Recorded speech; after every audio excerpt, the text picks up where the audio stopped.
showed me, oh yes, I'll have a bit of that.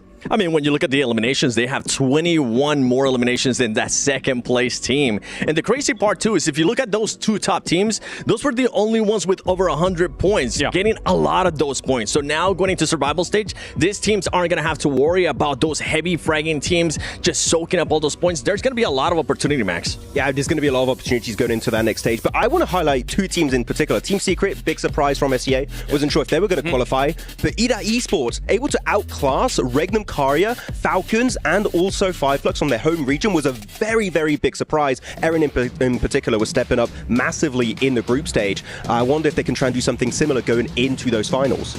Yeah, I was really surprised by EWC, particularly in the second day. We saw some really good controlling zones coming in from them, some really nice setups. I am interested to see what they've got going into this one now, because it's one of those things where you've got the top 8 no longer here.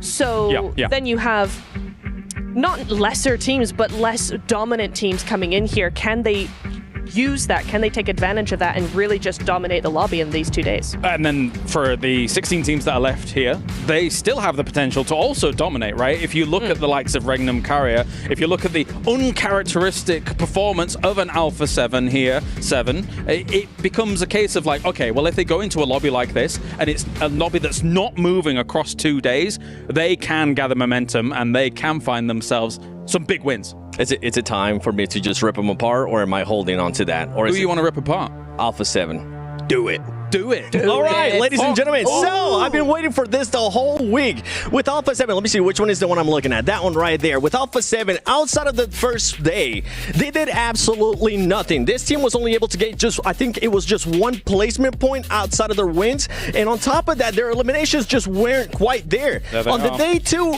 15 points total. This is from the defending champions, the people that are expecting them to win. This is not a defending champion to me with the way that they're currently performing. I'm hoping that they're going to step it up in a big way. And if we talk about player performances, where's Rebel? Where's Mafioso? Carrillo is the only one right now putting up those points. 17 eliminations, and he's not even in the top 10. He's top 20. What are we doing, Alpha 7? This is not the Alpha 7 that we expected coming into this. So we just saw them arriving there at the start of the Jamil Motorsports arrival here on location, and I think your rant is founded, right? I mean, Max, looking at how they play things out, they are the defending title holder here at the Esports World Cup for PUBG Mobile World Cup. It's difficult. I mean, we can look at the power rankings. We have placed them, we believe, in a position, clearly, of power, even though, actually, wait a minute, they're not there. Hello? We'd also placed them alongside some of our favorites here in Alpha 7. If you squint your eyes, it's actually Alpha 7. Alpha Gaming, Alpha 7, you don't add 7 more and you're pretty much It should have been illegal to call themselves Alpha Gaming after Alpha 7's so good in this game, but it doesn't matter.